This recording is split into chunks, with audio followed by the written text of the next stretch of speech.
this week's communion chant is for the solemnity of the most holy body and blood of the Lord, and what we used to call Corpus Christi, and it is a very fitting text. Whoever eats my flesh and drinks my blood will remain in me and I in him. This is a very intimate text, and I hope you would agree with me that the music itself has a kind of familiarity, a simplicity, a tenderness to it. This might seem, some people think when we use adjectives like this to describe different pieces of music, that this is really something culturally determined. There isn't something naturally tender about this piece of music. We just hear it that way because we're used to hearing pieces that have this mode as tender, and we associate it with feelings of tenderness and intimacy. I would like to say that there are actually some properties of different modes that give them certain emotional impacts. And this has to do with how the modes are structured. Modes are different scales that we use in chant to give different arrangements of the notes, different relationships between the notes. There are two major groups of modes in Gregorian chant.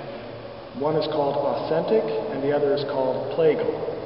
Authentic modes are modes in which most of the notes, if not all of them, take place above the final note, and everything depends on that final note. It's the note to which all the other notes are related, and we always end on that note.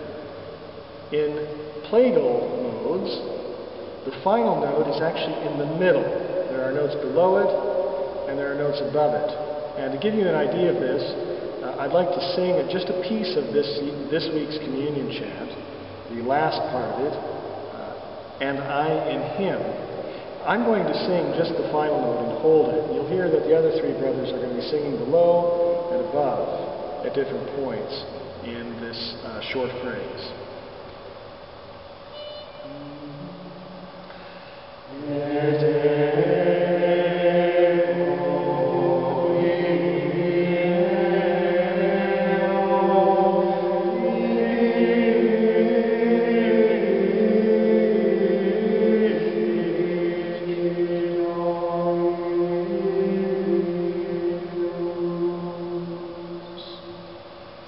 So you heard they ended on this final note, which happens to be the note Fa in mode 6, the plagal mode 6.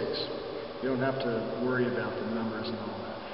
What I want you to hear is that the notes below and above the note that I was holding have a certain effect to them. Now what we're going to do is we're going to sing a portion of the communion that we did 2 weeks ago for Pentecost, Factus est repente. It's in an authentic mode. And so I'm going to hold the final note again, and you're going to hear the brothers sing all notes above this note. And then I'm going to explain to you a little bit about how this affects how we hear it. So here is just the opening phrase of Factus est repente.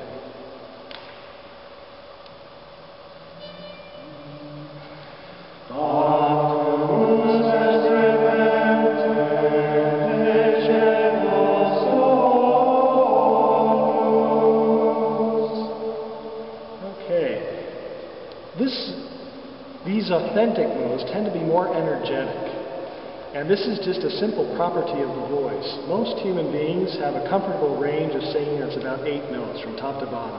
Do, re, mi, fa, sol, la, ti, do, sol, fa, mi, re, do. Right? 8 notes up and down. If the final note is at the bottom, all the notes above, because it takes more energy to sing higher notes, the higher notes are naturally going to have more energy. And because it doesn't take as much energy to sing the lower notes, they're going to feel like places of rest or repose.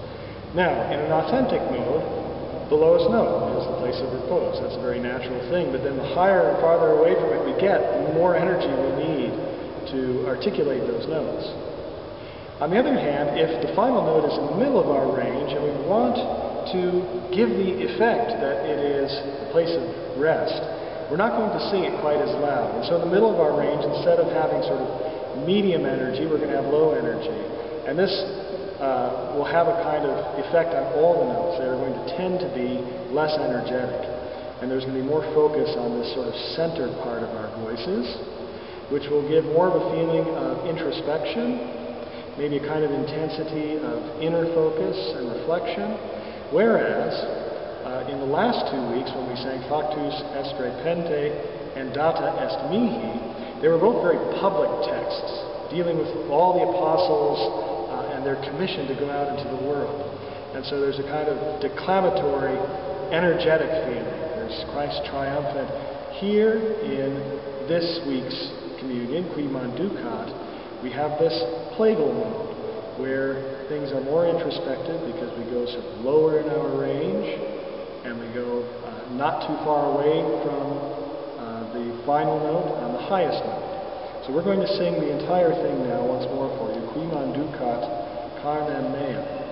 And I hope that you will be able to hear, not only because we're going to sing it tenderly, but because it's naturally a kind of tender piece, the intimacy and simplicity that are in this lovely piece of chant. We